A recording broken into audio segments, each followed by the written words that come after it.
नमस्कार दोस्तों, स्वागत है आपका धनबे में इंस्पिरेशन चैनल पे। अगर आप जिंदगी में मोटिवेशन और बुद्ध के विचारों से प्रेरणा लेना चाहते हैं तो इस चैनल को सब्सक्राइब करें और घंटी का बटन दबाएं ताकि हमारी हर नई वीडियो सबसे पहले आप तक पहुंचे। तो चलिए आज की प्रेरणादायक वीडियो शुरू करते हैं। दोस्तों, क्या आपने कभी सोचा है असफलता के पीछे सबसे बड़ी वजह क्या होती है? ना तो हमारी मेहनत की कमी, ना ही हमारी प्रतिभा की कमी, बल्कि असली कमी होती है एकाग्रता यानी फोकस की। हम सबने कभी न कभी महसूस किया है कि हम काम तो कर रहे हैं लेकिन मन कहीं और भाग रहा होता है। शरीर किताबों के पास बैठा होता है लेकिन ध्यान भविष्य की चिंता, पुरानी यादों और सोशल मीडिया की दुनिया में भटक रहा होता है। गौतम बुद्ध ने कहा है, जिस तरह एक तीर तभी निशाने पर लगता है जब धनुष पूरी तरह से तनकर तैयार हो, वैसे ही इंसान तभी सफल होता है जब उसका मन एक जगह टिके रहे। आज के इस शोरगुल भरे जीवन में जहाँ हर वक्त मोबाइल की नोटिफिकेशन, सोशल मीडिया का स्क्रॉल और एक साथ कई काम करने की आदत ने हमें बेचैन बना दिया है, वहीं बुद्ध कहते हैं कि एकाग्रता ही सफलता की असली चाबी है। आज मैं आपको गौतम बुद्ध की 3 कहानियां सुनाने जा रहा हूं जो हमें सिखाती है कि कैसे ध्यान को एक दिशा में लगाकर हम असंभव को भी संभव बना सकते हैं। हर कहानी एक दीपक है जो आपके अंदर की भटकन को रोशनी में बदल सकती है। तो चलिए शुरू करते हैं और समझते हैं कि बुद्ध के दृष्टिकोण से ध्यान और सफलता का रहस्य। पहली कहानी एक लड़के और लिखाई की। एक बौद्ध भिक्षु पार्क में आराम कर रहे थे। उन्होंने देखा कि एक लड़का खाली पन्ने पर कठिन श्लोक लिखने की कोशिश कर रहा था, लेकिन बार बार गलती होने से पन्ना फाड़ देता और नए पन्ने से शुरुआत करता। कुछ समय बाद लड़के का ध्यान भिक्षु पर गया। वह उनके पास आया और बोला, महात्मा जी, मैं 3 घंटे से लिखने की कोशिश कर रहा हूँ लेकिन हर बार गलती हो जाती है। मैं समझ नहीं पा रहा हूँ कि क्यों सही से नहीं लिख पा रहा। भिक्षु मुस्कुराए और बोले, बेटा, यह सब तुम्हारे फोकस की कमी के कारण हो रहा है। साधारण इंसान अपनी अधिकतर ऊर्जा बेकार की बातें और आदतों में लगा देता है, इसलिए इसका ध्यान सोचते रहता है। ध्यान से काम करने का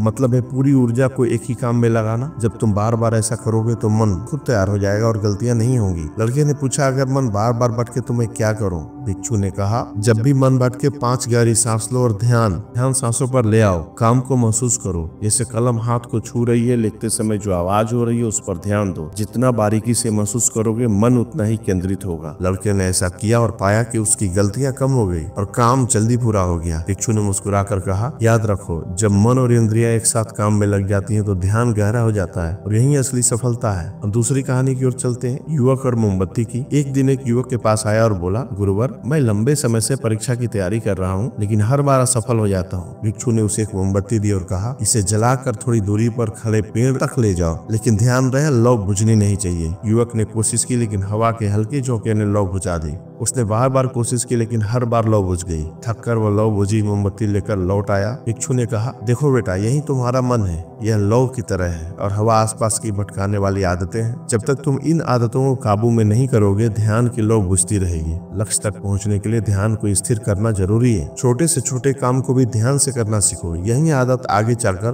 तुम्हें सफलता दिलाएगी। अब दोस्तों तीसरी कहानी की ओर चलते हैं, युवक और एक गिलास पानी। एक युवक ने भिक्षु से पूछा, मन में उठने वाले विचारों को कैसे छोड़ा जाए? भिक्षु ने एक गिलास पानी से भरकर उसे पकड़ने को कहा और बोले, इसे ऐसे ही पकड़कर खड़े रहो, पानी की एक बूंद भी नहीं गिरनी चाहिए। शुरू में सब ठीक रहा लेकिन जैसे ही युवक के मन में संदेह और सवाल आने लगे उसका ध्यान भटक गया और पानी छलकने लगा। भिक्षु ने समझाया, जब तक मन शांत पानी स्थिर था, जैसे ही विचार उठे पानी गिर गया। तुम्हारा मन भी इसी गिलास के पानी की तरह है। अगर तुम विचारों को नियंत्रित करना सीख जाओगे तो मन स्थिर रहेगा और कोई भी कठिन काम आसान लगेगा। याद रखो, तुम विचार नहीं हो बल्कि विचारों को देखने वाले हो। युवक ने अभ्यास किया और अंत में बिना पानी गिराए खड़ा रहा। भिक्षु ने कहा, अगर तुम ध्यान का अभ्यास करते रहोगे तो धीरे धीरे मन शांत हो जाएगा और सफलता अपने आप मिल जाएगी। दोस्तों, उम्मीद है कि आपने आज की इस वीडियो से जरूर कुछ न कुछ सीखा हो। अगर आपको वीडियो अच्छी लगे तो इसे लाइक करें, अपने दोस्तों और परिवार के साथ शेयर करें। हमें कमेंट करके बताएं कि आपको कौन सी कहानी सबसे ज्यादा पसंद आई। हमें सपोर्ट करने के लिए धनबे में इंस्पिरेशन चैनल को सब्सक्राइब करें और घंटी का बटन दबाना न भूलें ताकि आपको हमारी हर नई वीडियो समय पर मिल सके। तो मिलते हैं अगले वीडियो में, तब तक के लिए अपना ख्याल रखें और ध्यान रखना याद रखें। धन्यवाद।